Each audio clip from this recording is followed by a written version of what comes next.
ডানকুনিতে সমাবেশের মঞ্চে, সমাবেশের ময়দানে আমরা পেয়ে গিয়েছি তারকেশ্বর এলাকা থেকে এসেছেন কৃষক আন্দোলনের সঙ্গে যুক্ত, পাশাপাশি সিপিআইএম করেন। তাদের সঙ্গে আমরা একটু কথা বলে নেব।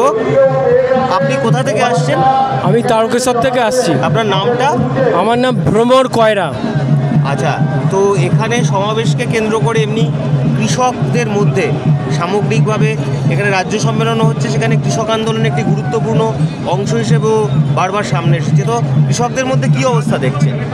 কৃষকদের মধ্যে অবস্থা বলতে, দেশের যে বিজেপি সরকার আছে আর রাজ্যের যে তৃণমূল সরকার আছে, এদের যে কৃষক বিরোধী নীতি, সেই নীতিটা গ্রামের মানুষ অনেকটাই হাড়ে হাড়ে অনুভব করছেন, যার ফলে তারা চাইছেন একটা বলিষ্ঠ প্রতিরোধের দিকেও তারা যেতে চায়, কিন্তু এখনও সেইভাবে তৈরি হতে পারছে না।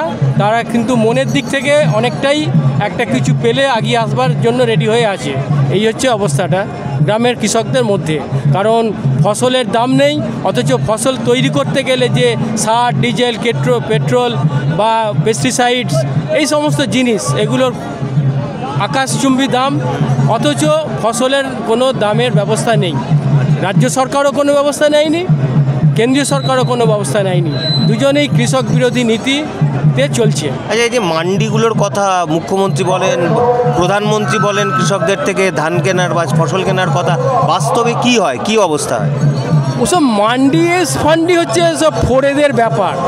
সাধারণ চাষি যারা 2 বিঘে, 2.5 বিঘে, 3 বিঘে জমির মালিক, পশ্চিমবাংলায় তো ভূমি সংস্কার হয়েছে বামফ্রন্টের আমলে, যার ফলে ছোট ছোট জমির মালিক এরা ওইসব মান্ডির ধারে ঘেঁষতে পারে না। ফোরেদের কাছে ধান বিক্রি করতে বাধ্য হয়। এটা হচ্ছে ফোরেরা তাদের সুযোগ বুঝে এবং কম দামে বিক্রি করতে বারণ করে, এই বাধ্য হয়। তারপরে হচ্ছে যে ওই বলন নেওয়া, মানে ধান 60 কেজি ধানের জায়গায় সেখানে 5 কেজি এক্সট্রা দিতে হবে। এই যে ব্যাপারগুলো, এইগুলো প্রত্যেকটা গরিব চাষি হাড়ে হাড়ে অনুভব করছে।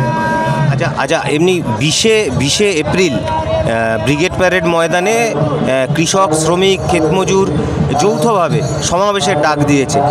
তাকে ঘিরে এখন তা নিয়ে এই সম্মেলনে, রাজ্য সম্মেলনে, সিপিআইএমের রাজ্য সম্মেলনে তা নিয়ে কথাও হয়েছে, যার প্রস্তুতি এখন সেটা কীরকম গুরুত্বপূর্ণ বুঝতে পারছেন, বা কীরকম প্রচারে তার সাড়া মিলছে? এখন হচ্ছে যে মূল যে সেই মাথার লড়াইটা, মাথাটাকে ঠিক করার জন্য এই যে সম্মেলন হলো, আজকে প্রকাশ্য সমাবেশ হচ্ছে, এখান থেকে নিশ্চয়ই আগামী দিনে বৃহত্তর লড়াইয়ের একটা ডাক আসবে। প্রতিশোধের দিকেও হয়তো যেতে হতে পারে, এরকম ডাকটা হয়তো আসবে। সেই ডাকের জন্য আমরা অপেক্ষা করছি।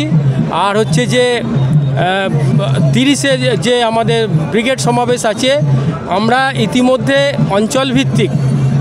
অঞ্চলভিত্তিক প্রত্যেকটা অঞ্চলে মিটিং এক রাউন্ড হয়ে গেছে, যে সমাবেশকে গুরুত্ব দিয়ে জমায়েত করতে হবে, সেই দিকে আমরা আবার নজর দিচ্ছি। এবার ধাপে ধাপে আগাবো।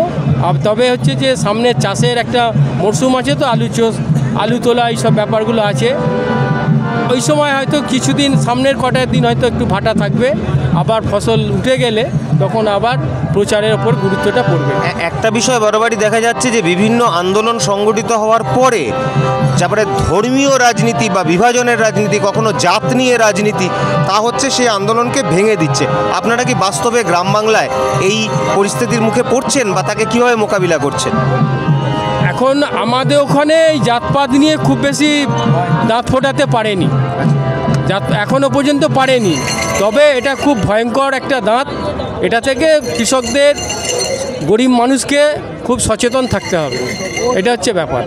না হলে খুব আগামী দিনে ওই রাম রহিমের লড়াইটা হিন্দু মুসলমানের লড়াইয়ে পরিণত হবে। এই জন্যে আমরা গ্রামের মানুষকে বোঝাবার চেষ্টা করি, জাত দুটো, গরিব আর বড় লোক, হ্যাভ আর হ্যাভ নট। এই হচ্ছে। অনেক ধন্যবাদ। এই ভিডিওটিকে লাইক করুন, আপনার গুরুত্বপূর্ণ মতামত কমেন্টের মাধ্যমে আমাদের জানান, এবং আমাদের চ্যানেলের ভিডিও সবার আগে দেখার জন্য ইউটিউবে গণশক্তিকে সাবস্ক্রাইব করুন, ফেসবুকে ফলো করুন এবং শেয়ার করুন আপনার পরিচিতদের মধ্যে। আমাদের চ্যানেলে আপলোড হওয়া ভিডিও নোটিফিকেশন পেতে বেল আইকনটি ক্লিক করতে ভুলবেন না।